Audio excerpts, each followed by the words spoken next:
Welcome, everyone, and thank you for being here. My name is Sharon Rabert, spelled R-A-B-E-R-T. I am the Executive Director of Peachtree NORML, the National Organization for the Reform of Marijuana Laws. We are here, thankfully, to thank Senator Josh McCoon on his introduction of SR 756.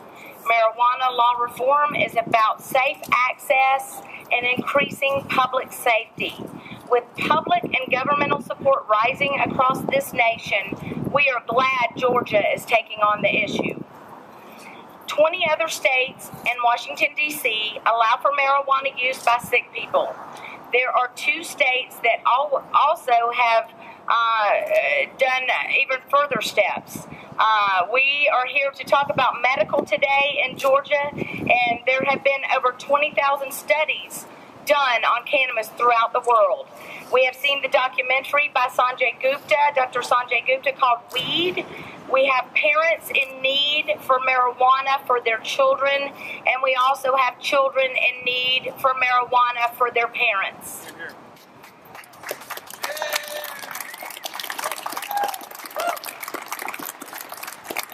As you see, we have a large group of patients, professionals, and other coalition members and supporters here today in support of marijuana law reform, namely medical. We have been lobbying for the last 2 hours with the help of the ACLU by the People Day, and we have been talking to our senators and representatives under the Gold Dome. We are very hopeful that this issue will be given the attention that it deserves. There is growing support under our Gold Dome. The issue is mainstream, and supporters are in the majority. I want to take a moment to introduce just a few people that are here with us today from some of our coalition. We have Adrian Bernal with the Latin American Association. We have members of clergy spread out through the group here. James Bell and his group with Georgia Care. Our brothers and sisters from Georgia NORML, the ACLU, and the NAACP of Clayton County has joined us as well. We also have a very important group to our hearts, the people that we're trying to change these things for and have been involved in a long time, and that is the students from all over this state that are involved with a group called Students for Sensible Drug Policy. While the majority of Georgia voters support a marijuana legalization policy similar to that of Colorado and Washington, 54% of us. However, a larger majority supports decriminalization, 62%. I'm sorry. Only 32% are opposed to decriminalization. Significantly, 50% of these people polled are seniors and Republicans, respectively. We're among the nearly 2/3.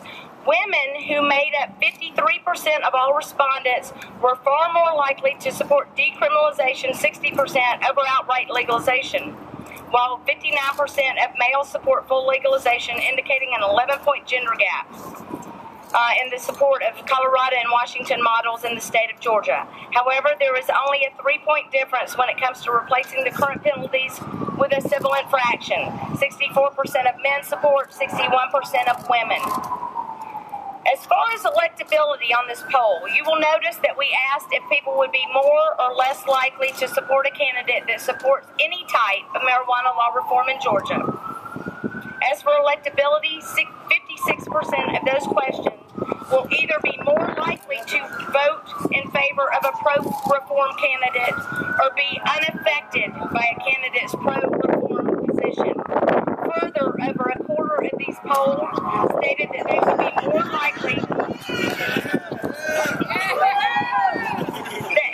would be more likely to vote for a pro-reform candidate. This suggests that taking on a position could positively affect the turnout and outcome of a close election, especially on a local level. Peachtree NORML and Georgia NORML Both Georgia state affiliates of the National Organization of the Reform of Marijuana Laws commissioned this poll with public policy polling. It was run and conducted on January 7th and 8th of this year. Only 9% of the respondents were millennials. This demographic is known to be in overwhelming support of this issue, but the limited poll shows great support among other age groups. 71% of those questioned were between the age of 30 and 65, which shows that older generations who are more likely to vote are strongly in favor of marijuana law reform.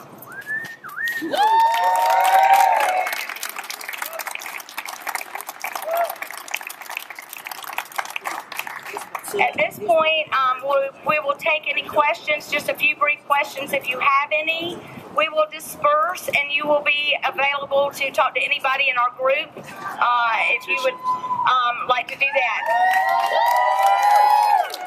As soon as we get done here, we will be delivering 15,000 signed petitions in support of marijuana law reform in Georgia, along with our poll to our Governor, Nathan Deal, and to our Lieutenant Governor, Casey Cagle, and to our Speaker of the House, David Ralston.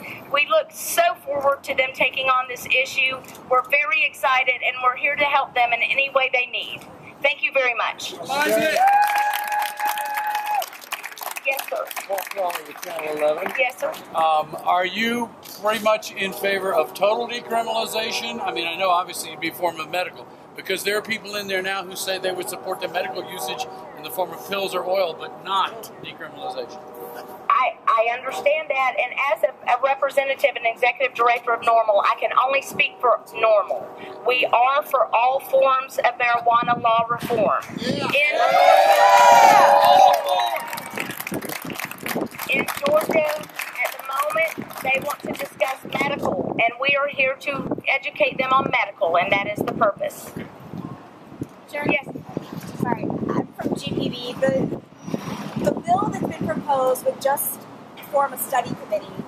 Probably no action until next year. Is that soon enough? For the patients, I would say it's not soon enough, but we do have to realize that we have to be patient.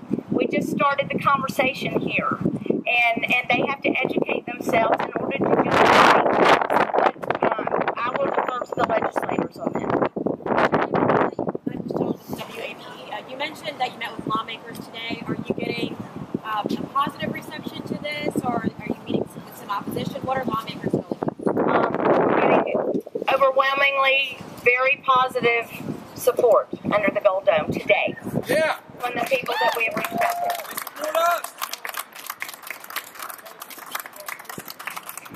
Any more? Can you tell me a little bit about how the survey was conducted? How many people were surveyed? Was it a phone survey? Was it random?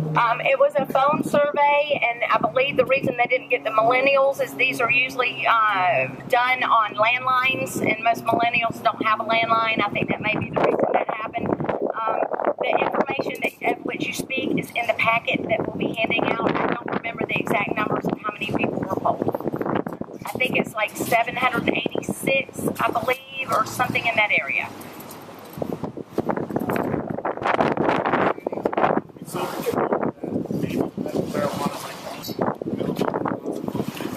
Correct. Would you rather it be set up like Colorado, where there's clinics and shops around the city?